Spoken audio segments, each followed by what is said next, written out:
The piece of art I selected is Goodfellas by Martin Scorsese. Originally released in 1990, Goodfellas is an American biopic about gangsters. The movie follows the rise and fall of our protagonist Henry Hill, played by Ray Liotta, and how he ended up being an informant for the FBI. I mean, that's kind of towards the end, so it's not really that important, but you still have to know. We have among another stars Robert De Niro, Joe Pesci, the guy from Home Alone, who appears in a lot of these gangster films, whom actually won an Oscar with this picture. Lorraine Bracco, who is the guy's wife, the protagonist's wife here, who actually ends up being Tony Soprano's psychiatrist in The Sopranos, but that's another thing. A lot of actors from The Sopranos appear here, so that's cool too.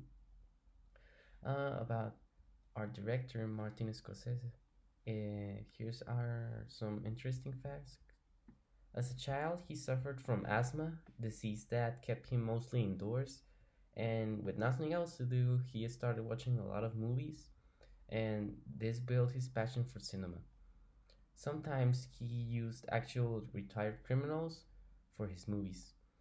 One time, the actor who is the protagonist for this film, Ray Liotta, talked about him and Martin having dinner in a restaurant, and towards dessert, a bunch of guys started lining up to do some kind of audition for him.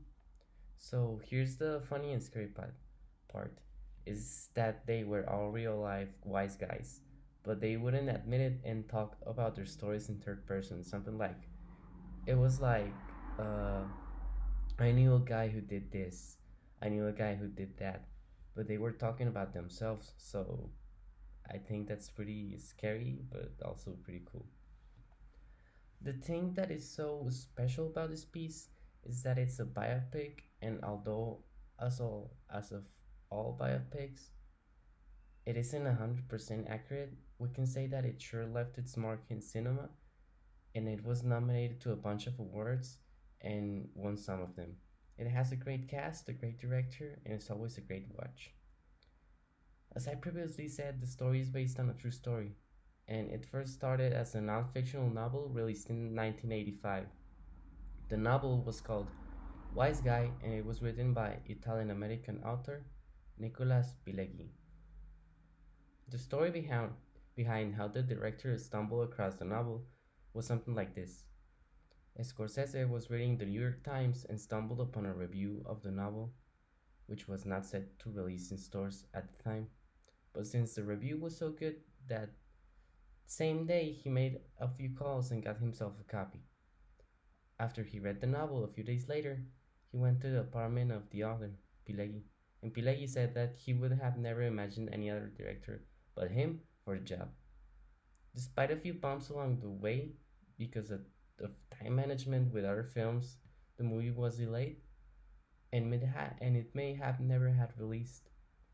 Fortunately, the rest is history. The requirements for the picture were the same as with any other picture: time, money, good actors, and enthusiasm. But what made everything a lot easier for the Warner Brothers Studios was knowing that Robert De Niro and Martin Scorsese were both in the project. This gave the film a 25 million budget, which was a really good budget at the time. So I really like this movie.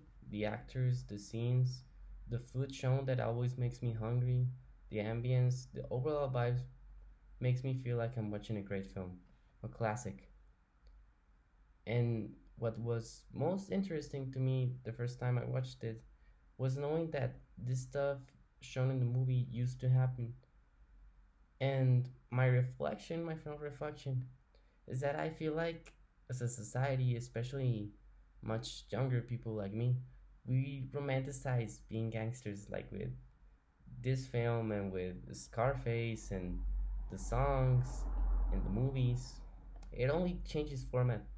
Italian mobsters, African American gangsters, even narcos today, all of them have a certain lifestyle of being rich and being the top guy that attracts young people, but we only see the money and not the blood.